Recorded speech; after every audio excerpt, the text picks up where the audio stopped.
ॐ नमो भगवते वासुदेवाय। ॐ नमो भगवते वासुदेवाय। ॐ नमो भगवते वासुदेवाय। ॐ अज्ञानतिमिरान्धस्य ज्ञानाञ्जनशलाकया चक्षुरुन्मीलितं येन तस्मै श्रीगुरवे नमः। नमो विष्णुपादाय कृष्णप्रेष्ठाय भूतले श्रीमते भक्तिवेदान्त स्वामिनिति नामिने। नमस्ते सरस्वती देवे गौरवाणी प्रचारिणे निर्विशेष शून्यवादी पश्चात् देशतारिणे। जय श्री कृष्ण चैतन्य प्रभु नित्यानंद श्री अद्वैत गदाधर शिवासादि गौर भक्त वृंदा। हरे कृष्णा कृष्ण कृष्ण हरे हरे। हरे राम राम राम हरे हरे। हरे कृष्णा कृष्ण कृष्ण हरे हरे। हरे राम राम राम हरे हरे। हरे कृष्णा कृष्ण कृष्ण हरे हरे। हरे राम राम राम हरे हरे।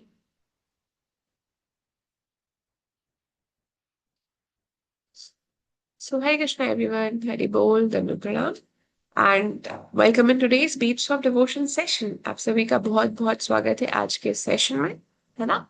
तो आज हम लोग जो सेशन करने वाले हैं, जैसे कि आपको पता है, या एनओडी होता है, नेक्टर ऑफ डिवोशन, यानी तो पिक्चरिस्टिक सेशन होता है। तो आज का जो सेशन है, इट्स अ पिक्चरिस्टिक सेशन, जो कि Krishna the supreme personality of God head book से लिया गया है ना? जिसमें आप सभी को एक इमेज शो की जाएगी एंड आप सभी को गेस करना है कि वो कौन सी लीला है भगवान की जो वो वहां पे कर रहे हैं, डिस्प्ले। मैं नेक्स्ट स्लाइड शो कर रही हूँ, आप सभी गेस कर सकते हैं, चैट सेक्शन में टाइप कर सकते हैं। So what you see in the picture, इस पिक्चर में आप सभी को क्या दिख रहा है? Chat section is active and आप सभी चैट सेक्शन में टाइप कर सकते हैं, right?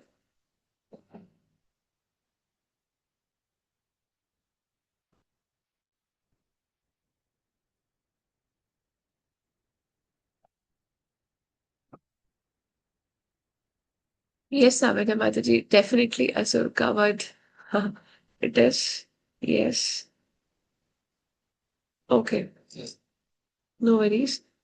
If you're unable to guess, then let me tell you. है ना? So basically, आज की जो स्टोरी है वो Krishna the supreme personality of God head जो है, उसके चैप्टर नंबर 37 से लिया गया है ना?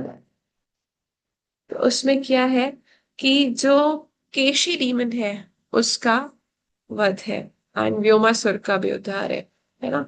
इसका डिस्क्रिप्शन दिया गया है। आज हम इसी पर चर्चा करेंगे कि जो केशी था, डीमन था, है ना, जो एक असुर था, किस प्रकार ने कृष्णा ने उसका वध किया एंड क्यों किया, रीजन, है ना?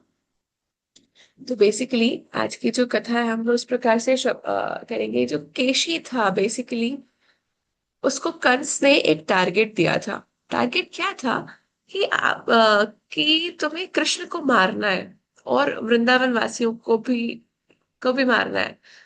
तो केशी जो था, उसने जब कंस को सुना कि कोई भी ऐसा डीमन नहीं है जो, मैंने पहले इतने सारे डीमन भेजे अभी तक कृष्ण का वध हो ही नहीं सका, तो कंस बड़ा ही परेशान हो रहा होता है। और उसने क्या कर, उसी समय क्या होता है, जब वो ये विचार अपना प्रकट करता है तो केशी डीमन एकदम तेज रफ्तार से प्रकट होते हैं और वो बोलते हैं कि मैं वध करूंगा कृष्ण का। तो कंस जो होते हैं वो किसको भेजते हैं? केशी डीमन को, जो असुर केशी है उसको भेजते हैं कहाँ पर? वृंदावन, कि तुम ठीक है तुम जाओ। तो वो क्या करता है, जो डीमन होता है वो एक विशाल, एक बहुत बड़े भयंकर घोड़े अश्व का रूप धारण कर लेता है ना? और जिसके शरीर में एकदम ऐसा लगता है जैसे अग्नि प्रज्वलित हो रही हो, एंड बहुत विशाल रूप और भयंकर रूप धारण कर लेता है। और वो मन की भी तेज गति से क्या करता है, प्रवेश करता है वृंदावन में। है ना, बस उसने सोचा, और उस बस सोचा भी नहीं, एकदम उसकी भी तेज स्पीड से वो प्रवेश कर गया वृंदावन में। है ना, जैसे ही वो वृंदावन में प्रवेश करता है, तो वृंदावन में जितने भी निवासी होते हैं वृंदावन के, चाहे वो गोपियां हों, अपने बच्चों को लेकर इधर उधर भाग रही होती है, क्योंकि जब वो प्रवेश करता है तो बहुत ही भयंकर आवाज के साथ, गर्जना के साथ प्रवेश करता है, बहुत स्पीड से प्रवेश करता है। उसकी जो अयाल होती है ना, जो मेन होती है, वो उड़ रही होती है, और जो खुर होते हैं, जो उसके हूफ्स होते हैं, वो धरती को कुरेद रहे होते हैं। तो जब वो प्रवेश करते हैं तो इतना भयंकर वातावरण होता है, और वो अपनी विनिंग साउंड से सबको डरा रहे होते हैं, नैनाहट से। है ना, पूरे वृंदावन वासी जो होते हैं डर के इधर उधर भाग रहे होते हैं। जो गाय होती है, वे अपने जहाँ पे वो काउशेड्स पे रहती है, वहां से अपने आप को छुड़ा कर इधर उधर भाग रही होती है। वो भी अपने बच्चों को लेकर घर में भाग रही होती है, सब इधर उधर भाग रहे होते हैं डर की वजह से, भय।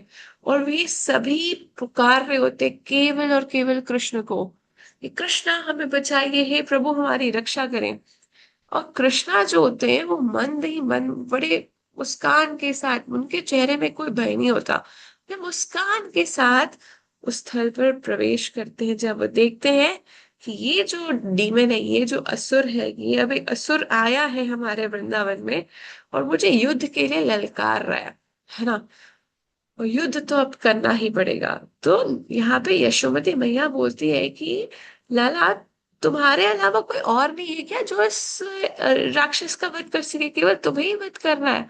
और नंद महाराज भी बड़े मुस्कान के साथ देख रहे होते हैं, और वे भी कह रहे होते हैं कि कृष्णा, अब तुम्हारे सामने एक और असुर आ चुका है, जिसका अब तुम बड़े ही डटकर सामना करोगे। तो माता पिता की चिंता जो होती है इस लीला में, है ना, है तो माता पिता, उनकी चिंता होती है कि केवल हमारा ही बच्चा क्यों, परंतु भगवान तो भगवान है, वो तो लीला पर्पज से ये सब कर रहे हैं। तो भगवान जो होता है उसके चैलेंज को एक्सेप्ट करते हैं, जो असुर केशी जो है वो उनको देता है ना। तो होता ये है कि जैसे ही असुर जो अब युद्ध के लिए चैलेंज एक्सेप्ट कर लेता है ना, कि ठीक है अब तो युद्ध करना ही है, कृष्णा और दोनों के बीच में कृष्णा जो होते हैं देख रहे होते कि अभी क्या स्टेप लेगा। तो वो भयंकर शेर की गर्जना के समान जो होता है, वे कृष्णा को एकदम दबोचने आता है। जैसे कि ना उसका मुख इतना बड़ा होता है, मुख इतना बड़ा फाड़ के आ रहा होता है, मानो कि पूरे आकाश को ही वो संभाल लेगा, उसके पूरा आकाश उसके मुख पे आ जाएगा। और वो कृष्णा की तरफ बढ़ रहा होता है, और एकदम शेर की गर्जना के साथ धीरे धीरे बढ़ रहा होता है। और जैसे ही वो पहुंचता है निकट, तो वो अपने दोनों पैरों को ऊपर कर लेता है और कृष्णा पर अटैक करने की कोशिश करता है ना। तो जैसे ही वो अटैक करने की कोशिश करता है, कृष्णा क्या करते हैं, उसके पैरों को पकड़ लेते हैं। जैसे ही पकड़ लेते हैं, जोर से उसको घुमाते हैं, चारों तरफ घुमाते हैं, और उसको 100 गज दूर फेंक देते हैं। है ना, तो हमने देखा था ना, कोविड आया था, 2 गज दूरी है जरूरी। तो यहाँ पर कृष्णा ने उसे 100 गज दूर फेंक दिया। केशी डीमन जो था वो एकदम अनकॉन्शियस सा हो गया, है ना, होश में नहीं था जब वो फेंका गया इतनी दूर। और परंतु कुछ ही क्षण में उसको पुनः होश आया। दोबारा जब उसे होश आया, जब वो कॉन्शियस हुआ, वो बहुत ज्यादा क्रोधित हुआ, और उग्रता के साथ वो कृष्ण का नाश करने के लिए आ गया, कि अब तो मैं छोड़ूंगा नहीं कृष्ण तुम्हें। है ना, और जैसे स्पीड से, वो बहुत स्पीड से, और एकदम गुस्से से, क्रोध भरी आंखें पूरी लाल हो रखी थी नेत्र उसके, और स्पीड से वो बढ़ रहा था कृष्ण की तरफ। उसका मुख पूरा खुला हुआ था। जैसे ही वो कृष्ण के करीब पहुंचा, कृष्ण ने अपना बायां हाथ लिया और उसके मुख के अंदर एकदम जोर से डाल दिया। परंतु वो इसी प्रकार से डाला, जैसे कि बोलते ना, बड़े बड़े खेत होते हैं, स्नेक जहाँ पे गड्ढे होते हैं, जो होल्स होते हैं खेतों में, तो वहां पे स्नेक्स इजीली एंटर कर जाते हैं।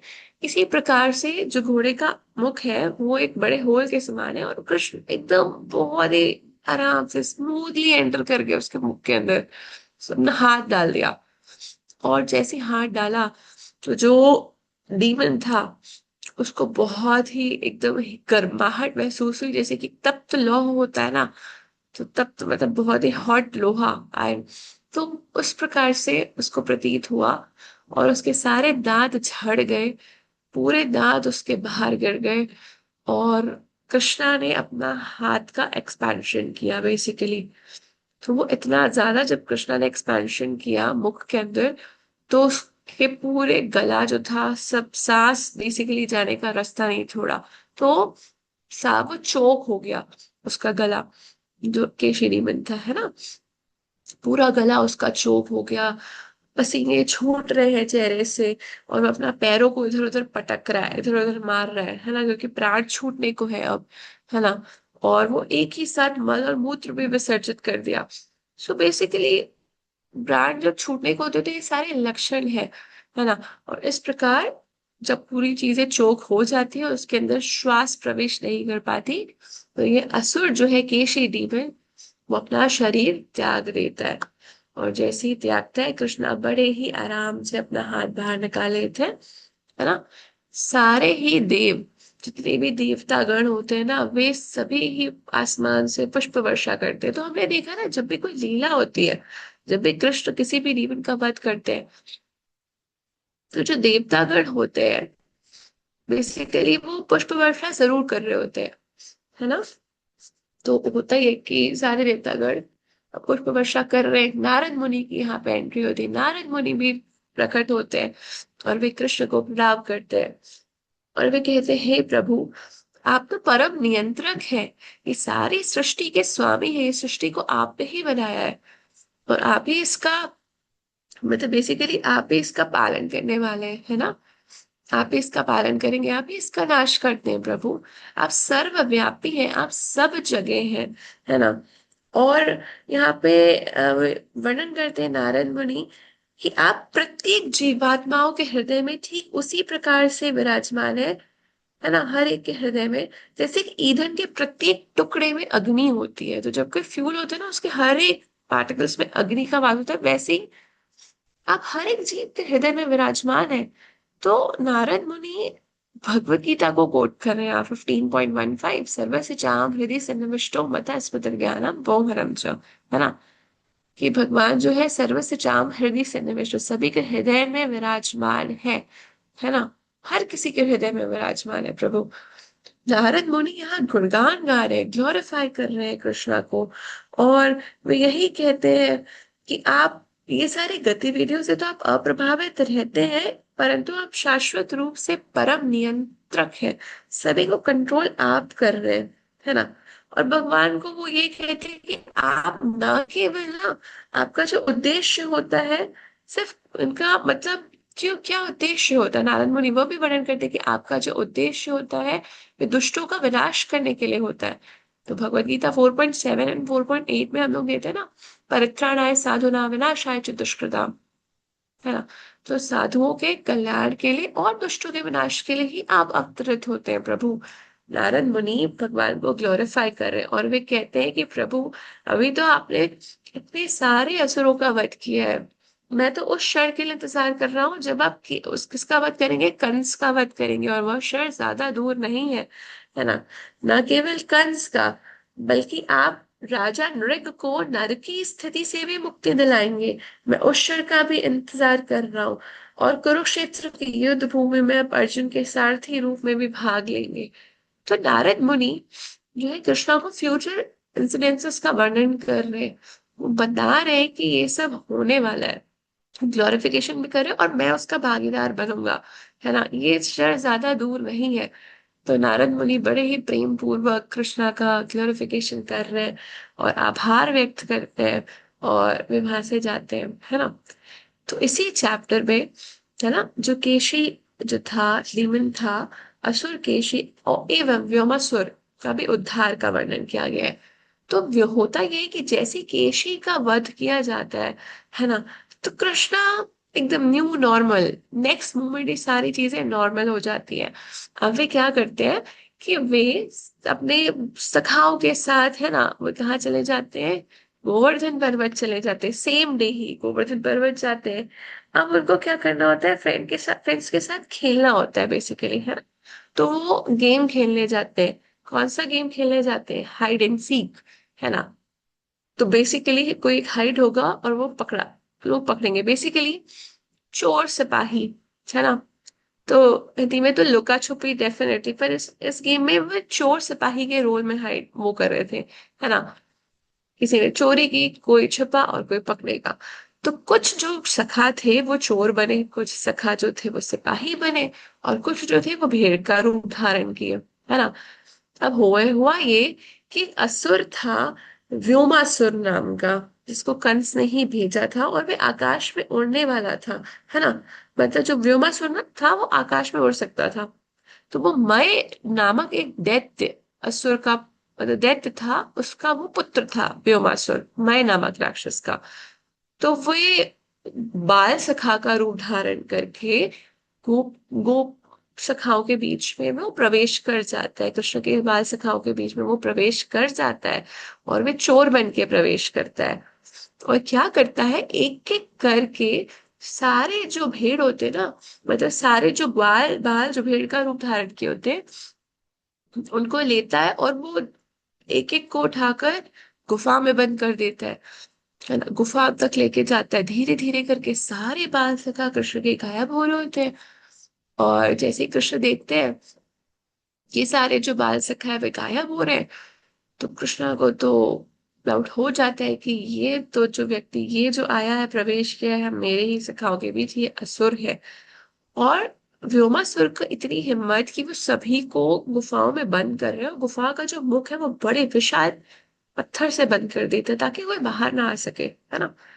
कृष्ण को जैसे ही पता चलता है, कृष्ण जब जाते हैं और जब देखते हैं कि ये इसका तो छल है, और ये छल जाते हैं, पर सब भूल जाते हैं ना कृष्ण।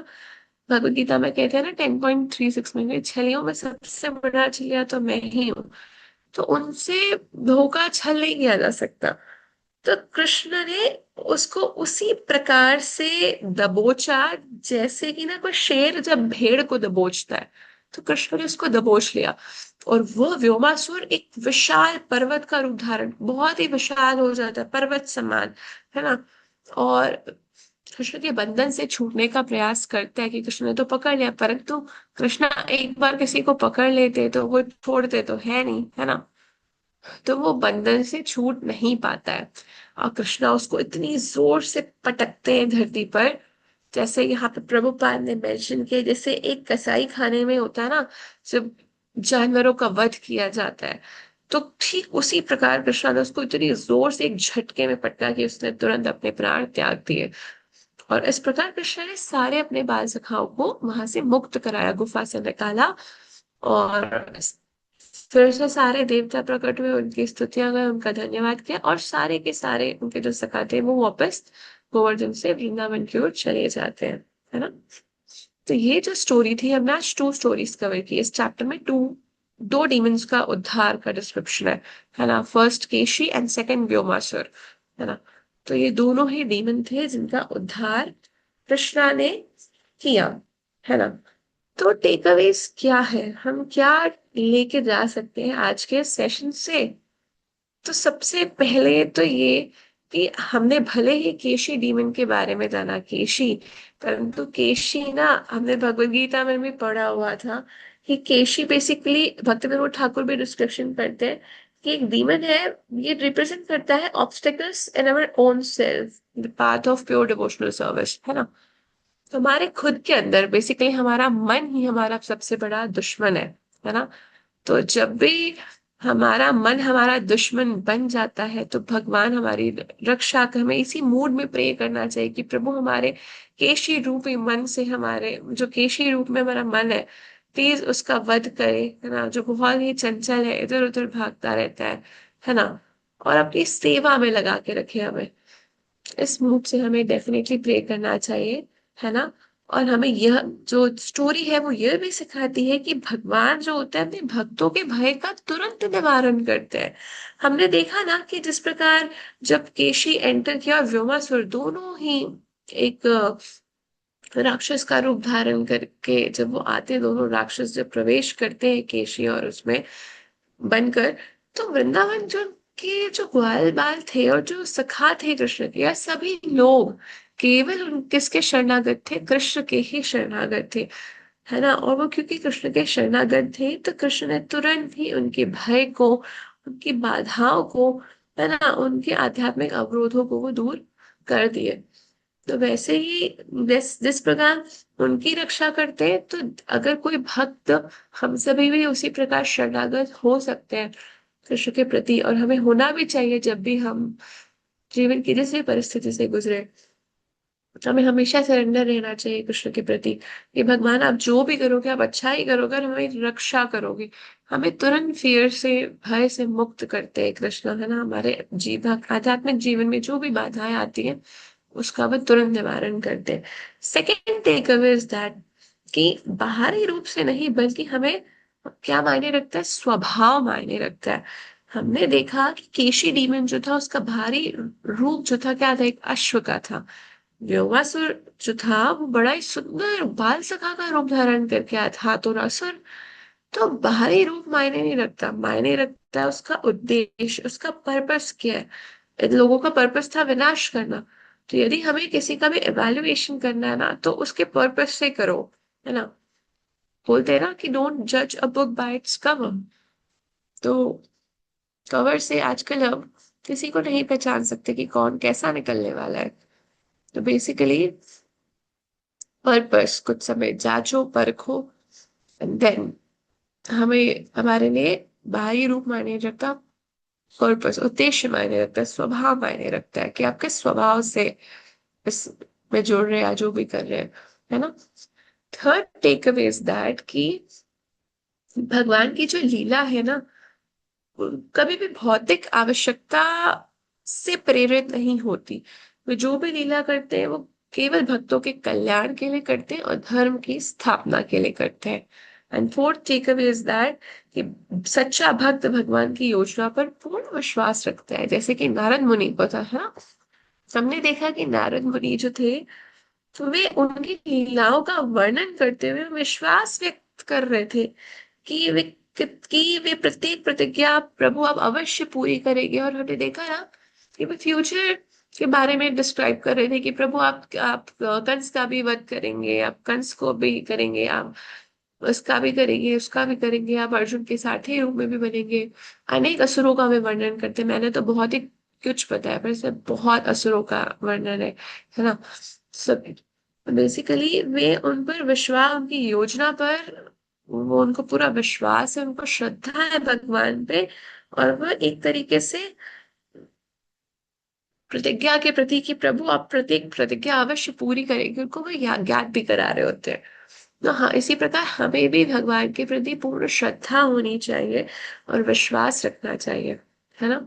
तो ये जो थे आज के सेशन के कुछ टेकअवेज थे। एंड आई होप हम सभी जो टेकअवेज लेकर जा रहे हैं उसे जीवन में उतारने का भी प्रयास करें। भगवान पर पूर्ण श्रद्धा रखें। यदि हमें भय होता है तो हमें केवल सरेंडर करना है कृष्णा के प्रति। हमें जीवन में कोई भी आपदा आ रही, विपदा आ रही है, भगवान के प्रति शरणागत होना ही एकमात्र सोल्यूशन है और कुछ नहीं। हमें अपनी प्रॉब्लम्स का पिटारा लेके किसी के पास नहीं जाना। कृष्णा है, ही विल हैंडल, है ना। और हमारे जो मन रूपी जो असुर है ना, उसका भी कृष्णा नियंत्रित करते, कंट्रोलर ऑफ द सेंसेस तो है, तो मन को भी कंट्रोल कर सकते हैं, है ना। हमें हमारे हर चीज कंट्रोल कर सकते हैं कृष्णा। तो आई होप ये टेकअवेज हम सभी अपने जीवन में उतार सके। एंड प्रेजेंटेशन के दौरान जो भी कुछ कमी रही हो उसके लिए मैं क्षमा प्रार्थी हूँ, वो मेरे पर्सनल एंड पे थी। परंतु यदि आप सभी में से किसी को भी कुछ भी प्रेरणा मिली हो तो इसका श्रेय पूर्ण रूप से गुरु और गौरांग को जाता है ना। On that note, we'll be ending today's session. वाञ्छाकल्पतरुभ्यश्च कृपा सिन्धुभ्येव च पतितानां पावनेभ्यो वैष्णवेभ्यो नमो नमः। अनंत कोटि वैष्णव वृंद की जय। जगद्गुरु श्रील प्रभुपाद की जय। निताय गौर प्रेमानंदे। हरि हरि बोल।